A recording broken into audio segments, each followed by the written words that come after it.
Hello! Inspirational Way here. You look, man's looking a bit rough. I need a shave. But, been a bit busy.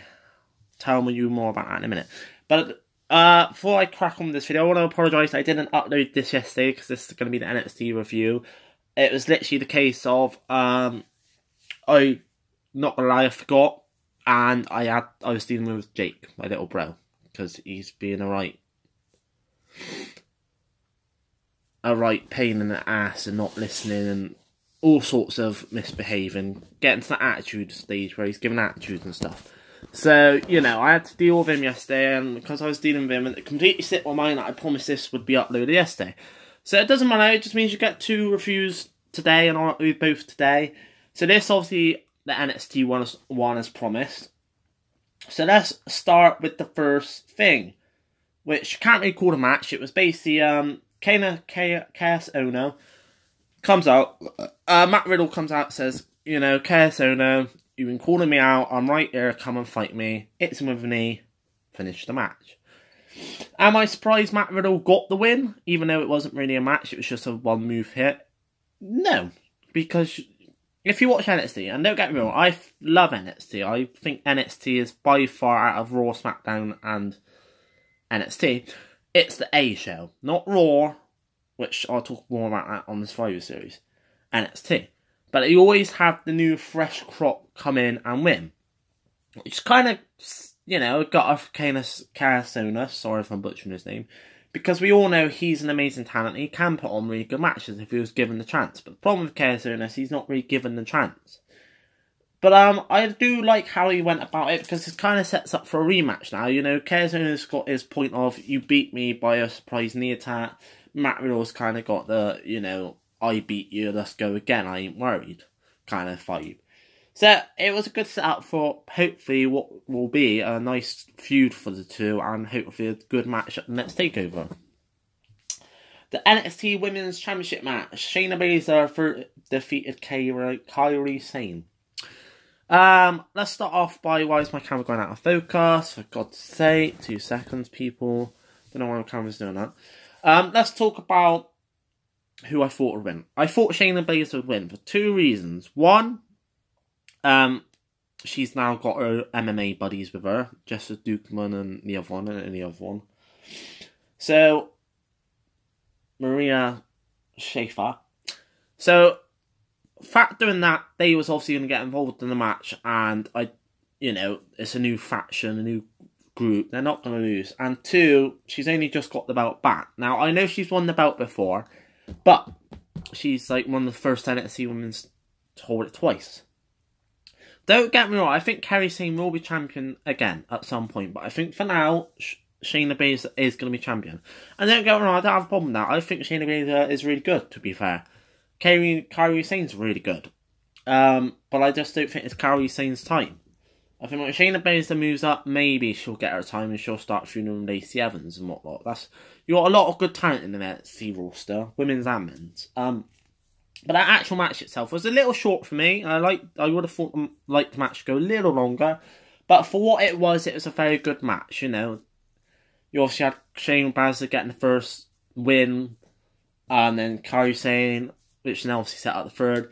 And then you obviously had, which I thought this would happen, was Kairi Sane's mates coming in, Irie Shiroshi and the Kaita K, all coming in, which I thought was a really good angle, because obviously you've got Shayna Baszler's little team, now you've got Kairi Sane's backup, which I'm hoping this will lead to a nice little feud and they all have a match at the next takeover. But just purely on the fact that Shayna's won the belt and just won it back, and she's got this new group, it's obvious she's going to win. But other than that, it was a really good, decent match, which I don't expect anything less from these two. They've shown they can put on matches, and they've shown they've got good chemistry. And I'm interested to see where this leads. Like I said, hopefully this will lead to a nice little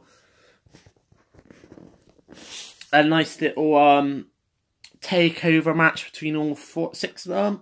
We'll have to wait and see. Other than that, like I said, good match.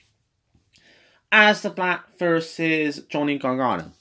Am I surprised Aleister Black won? No, because he's just come back from an injury and he needed this win to kind of keep his presence, because obviously he's got to find a point that he lost the NXT belt due to Johnny Gargano getting involved and whatnot.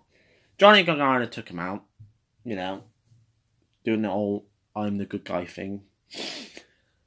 But other than that, it was a very hard-hitting, very forwards and backwards match. Very good match indeed. And like I said, I didn't expect anything less. John Garner and Alistair Black both proving they could put on matches.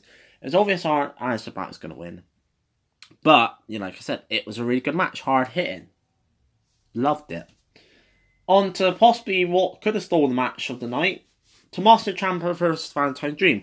Again, it's obvious Tommaso Ciampa is going to win because he's only just had the belt. He ain't going to lose it that fast. And I think, to be honest, personally, the person who's going to take the belt off of him is either going to be Johnny Gargano or Alistair Black. I think Valentine Dream will get his time. Don't get me wrong. I think he will be a champion eventually. But, he's known to put on matches and put good matches and news. But, that's just his thing.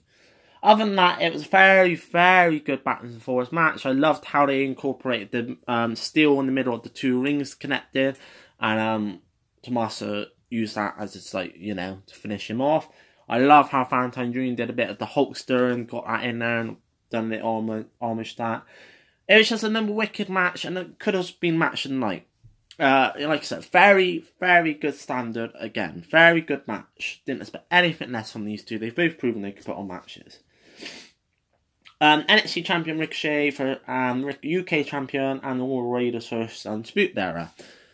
Where do I start? I personally thought Undisputed Era was going to win. Now, the reason I thought Undisputed Era was going to win is because they're a faction. This war game kind of thing is like a faction. So they obviously are a very good, very dominant faction. So I would have thought they would have won.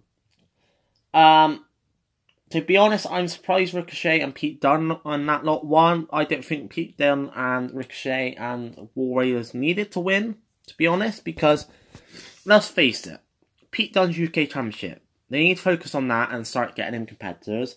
Ricochet's got plenty of competition that could go after his belt. And the War Raiders are pretty clearly going to go for the tag team belts next. So I didn't think, in my opinion, they needed to win. I thought it would have looked better for Undisputed Era to win because they're a faction. And that's what this War Games was kind of about. Other than that, it was an amazing match. Obviously, you had Ricochet doing his old high-flying gimmick, and you had the 5-way, 6-way tower suplex off the side of the cage. Bobby Fish driving Hanson through the table. Hanson dropping a thingy through a table, kind of irony. Very backwards and forwards. Absolutely loved the match. It was an amazing match. Props to all of them. I just think, where does Undisputed Era go from here? Because now they haven't really got anything to go for. Like, they're not champions, apart from the tag team champs. I just hope this doesn't, dissolve them. But other than that, apart from, personally, I thought Undisputed Era should have won. I thought it was going to win. Because it would have done better for them. Amazing match. So overall, as usual, NXT proves this the better brand, proves this the A brand, and proves this the best dominant brand out of Raw and SmackDown. Absolutely amazing pay-per-view, loved it. What else can I say? I can't wait for the next one. If you guys watch the channel on a regular basis, then you'll know I love NXT and I think it's the A brand, the superior brand. So, absolutely loved it. Definitely worth watching the pay-per-view. So, I'm in Inspiration Way. And I got a bit of exciting news. If you watch my streams and I said I'm doing a man cave in my mum's shed, I thought it all through. I'm going to get a cable cover to cover the cable so it don't get wet or damaged. I'm going to get wool cushion to sort of sound a bit more. Obviously, I'm going to get cover to cover up the TV and so forth when I'm not there. But I have got the TV. I've kind of left myself a little bit skint, but it was worth it. Use the Black Friday sales to get a nice 49-inch 4K Ultra HD TV. So the man cave is starting to take place. It is happening. It ain't something I'm just saying. I am making it happen. So I got a TV. So that man cave hopefully by the end of February will be sorted. But yeah, I just thought I'd drop that in there. So next video I'll be doing is Survivor Series. So keep an eye out for that. I'm in Inspiration Night. I will see you later. Peace.